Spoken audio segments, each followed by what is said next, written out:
हे guys, तो welcome to back another video. तो कैसे हैं आप सब? आई होप आप अच्छे होंगे। गाइस, जैसा कि हमने कहा था आपसे नेक्स्ट वीडियो में मिलते हैं नेक्स्ट इन्फॉर्मेशन के साथ। तो हम नेक्स्ट इन्फॉर्मेशन लेके आ गए हैं आप लोगों के लिए। जैसे कि आपने थंबनेल देखा होगा तो आप समझ गए होंगे कि आज का हमारा टॉपिक क्या होने वाला है। अब आप कहेंगे कि हमने पिछली वीडियो में बी फार्मा और डी फार्मा के बारे में तो बताया था। एक्चुअली क्या हुआ, वो थोड़ी सी मिसअंडरस्टैंडिंग हो गई थी पिछली वीडियो में, जिसकी वजह से एडिटिंग करते वक्त वो एक म्यूज़िक ऐड हो गया था तो वो कॉपीराइट आ गया। लेकिन अब थोड़ा सा हम ध्यान रखते हुए चीज़ों को अपने आगे बढ़ाएंगे। तो अब हम अपने टॉपिक पे आते हैं। आज जो बात करने वाले हैं हम, वो सिर्फ डी फार्मा के बारे में बात करने हैं, डिप्लोमा इन फार्मेसी। आज हम कोई बी फार्मा के बारे में बात नहीं करेंगे, ना कोई और अदर सब्जेक्ट के बारे में बात करेंगे। आज हम बात करने वाले हैं सिर्फ डी फार्मा के बारे में। तो what is D pharma? D pharma क्या है? लोग बोलते हैं डी फार्मा क्या चीज़ है, इसमें क्या सब्जेक्ट होते हैं, कितने साल का होता है, कंफ्यूज होते हैं। बी फार्मा और डी फार्मा में ना थोड़े से लोग ना थोड़े कंफ्यूजन सी में रहते हैं कि सेम सेम सा है, क्या करे क्या नहीं करे। तो बी फार्मा के लिए नेक्स्ट वीडियो डालेंगे, फिलहाल के लिए अभी हम डी फार्मा कवर करते हैं। So let's start. D pharma जो कोर्स होता है वो हमारा 2 साल का होता है। इस 2 साल के कोर्स को हमें करने के लिए अब एंट्रेंस एग्ज़ाम देना पड़ता है, जो कि पीसीआई ने अब कंपलसरी कर दिया है। पीसीआई मतलब फार्मेसी काउंसिलिंग ऑफ इंडिया। ये एक संस्था है जिसके अंतर्गत हमारी फार्मेसी काम करती है। जो फार्मेसी सिलेबस फॉलो करती है वो पीसीआई के अकॉर्डिंग ही फॉलो करती है। हमारी फार्मेसी का सिलेबस पीसीआई ही तय करता है कि वो कैसे चलाना है, क्या करना है, क्या रूल्स होंगे, क्या गाइडलाइंस होंगी, वो सब हमारा पीसीआई ही करता है। तो हमें उसके अकॉर्डिंग चलना पड़ता है। तो ये तो हो गई पीसीआई की बात। अब पीसीआई ने क्या करा कि पहले क्या था, कोई भी ऐरा गैरा आके डिप्लोमा ले लेता था और फिर अवैध तरीके से काम करता था। स्टोर पे नारकोटिक्स दवाई रखता था। नारकोटिक्स मतलब नशीली दवाइयाँ जो होती हैं जिनसे नशा हो जाता है ना। पैसे भरे, पढ़ाई भी नहीं करी, डिप्लोमा ऐसे ले लिया। तो वो चीज़ धांधलेबाजी जो होती वो बहुत ज़्यादा चल रही थी। अब पीसीआई ने करा क्या, एक डिसीजन लिया और बच्चों को सबको फिल्टर कर दिया।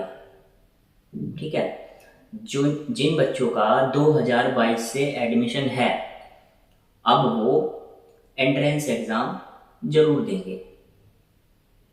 समझो बात को। जिन बच्चों का 2022, जिन्होंने 2021 में एडमिशन लिया है उनका कोई एग्जिट एग्जाम नहीं होगा 2 साल बाद। जिन्होंने 2022 में एडमिशन लिया है, 22, 23, 23 से 24, यानी कि 24 में उनकी 2 ईयर कंप्लीट हो जाएगी। तो अब वो 24 में एग्जिट एग्जाम जरूर देंगे। अब एग्जिट एग्जाम है क्या? अब ये एग्जिट एग्जाम ये चीज है कि ये एक तरह से आपको बाहर निकलने का एक पेपर है जिससे आप क्लियर करके अपना डिप्लोमा या लाइसेंस अपना प्राप्त कर सकते हैं। अब जो बच्चा पढ़ेगा वो एंट्रेंस की एग्जिट एग्जाम क्लियर कर लेगा, है ना। तो ये जो नए रूल्स बनाए हैं ये पीसीआई ने अभी बनाए हैं रिसेंटली, 1 ईयर अगो। एक तो एंट्रेंस एग्जाम, जो बच्चे एंट्रेंस देंगे, जीकअप का एग्जाम होता है ना पॉलिटेक्निक के लिए, डी फार्मा के लिए, तो जीकअप का फॉर्म भरा जाता है। अब जो बच्चे जीकअप का फॉर्म भरेंगे और जो एंट्रेंस देंगे, है ना, जो बैठेंगे एग्जाम में, उन बच्चों का एडमिशन होगा कंफर्म रजिस्टर्ड वही होंगे यूपीपीटीई लखनऊ यूनिवर्सिटी से। अदरवाइज एडमिशन नहीं होगा, ना तो पॉलिटेक्निक में होगा ना ही डी फार्मा में होगा। ये तय है। अब पहले क्या होता था, कोई भी जाके डायरेक्ट एडमिशन ले लेता था और अपने चल जी बस जैसा काम चल रहा, तो वो चीज़ें अब हो गई बंद। एडमिशन उसी को मिलेगा जो एंट्रेंस एग्जाम देगा, क्लियर करेगा।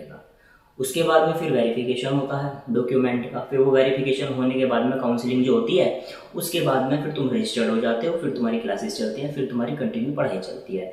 अब उस 2 साल को पढ़ने के बाद में फिर आता है आपका एग्जिट एग्जाम।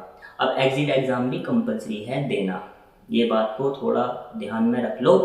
बिना एग्जिट एग्ज़ाम के कुछ नहीं मिलेगा और बिना एंट्रेंस एग्ज़ाम दिए एडमिशन नहीं मिलेगा।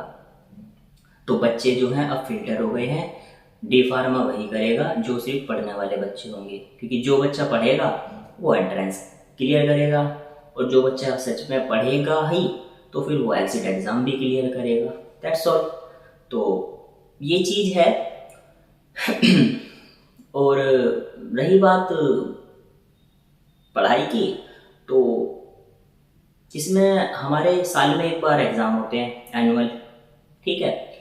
और कॉपी जो इसमें आती है एग्ज़ाम में वो ब्लैंक आती है विदाउट लाइनिंग वाली, जो जैसा A4 साइज़ का पेपर होता है ना, ब्लैंक बिल्कुल आगे पीछे से, same as it is copy आती है। तो इसमें कई बार ऐसा भी होता है कि बच्चे ऊपर लाइन को ले जा रहे हैं, नीचे लेके जा रहे हैं, तो इस हिसाब से थोड़ा सा अपनी राइटिंग पे भी वर्क करें, जिससे कि आपको प्रैक्टिस हो जाए लिखने की। अदरवाइज में मार्क्स कट जाते हैं, एक नंबर से बैक आ जाती है ना। तो ये चीज़ ध्यान में रखें। बाकी डिप्लोमा कोर्स जो है एक प्रोफेशनल कोर्स है, अच्छा कोर्स है, करना चाहिए। अब बात कर लेते हैं हम इससे फ़ायदे हमारे क्या हो सकते हैं। अगर हम बात करें डिप्लोमा ऑफ फार्मेसी की, तो डिप्लोमा करने के बाद में एक तो देखो, पहला हम अपना मेडिकल स्टोर खोल सकते हैं खुद का, ठीक है।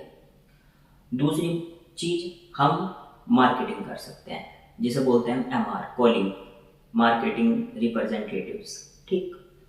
दूसरा क्या कर सकते हैं, हम गवर्नमेंट जॉब की तैयारी कर सकते हैं। इतनी बैचलर ऑफ फार्मेसी की नहीं निकलती जितनी डिप्लोमा इन फार्मेसी के लिए जॉब निकलती है, वैकेंसी, ठीक है जी। RRB में निकलती है, रेलवे में, उसमें आर्मी में निकलती है, एम्स तक में भी डिप्लोमा इन फार्मेसी की वैकेंसी निकलती है, ठीक है। अब ये डिपेंड करता है कि वो ऑफिशियल वेबसाइट तुम्हें क्या क्या गाइडलाइंस दे रही है कि तुम्हें पढ़ना क्या है, GS पढ़ना है ना, मैथ्स पढ़नी है, 50% फार्मेसी का पढ़ना है, वो उनके हिसाब से है, ठीक है जी। 3 ये हो गया।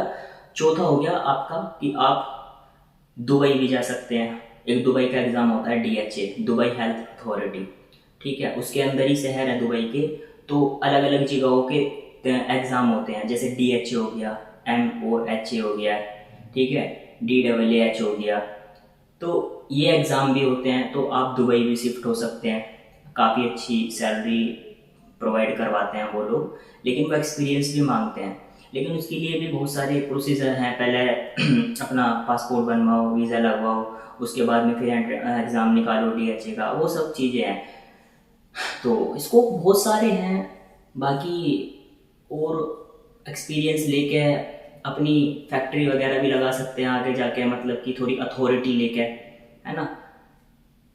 तो कोर्स बहुत सारे हैं, अच्छा कोर्स है, करना चाहिए। तो मैं आपको सजेस्ट करूँगा, अगर आप मेडिकल लाइन का कोई अच्छा सा कोर्स ढूंढ रहे हैं कम ईयर का, जिससे आप अपना जल्द से जल्द सेटअप करना चाहते हैं, तो diploma in pharmacy is the best option for you. तो गाइस, आज की इंफॉर्मेशन यही थी। उम्मीद करता हूँ आपको समझ में आया होगा। अगर आपको कोई चीज़ समझ में ना आई हो तो आप कमेंट सेक्शन में लिख सकते हैं और आप मुझे बता सकते हैं कि मुझे अपने वीडियो में क्या इम्प्रूव करने की नीड है, तो मैं वो ज़रूर करूँगा आपके लिए।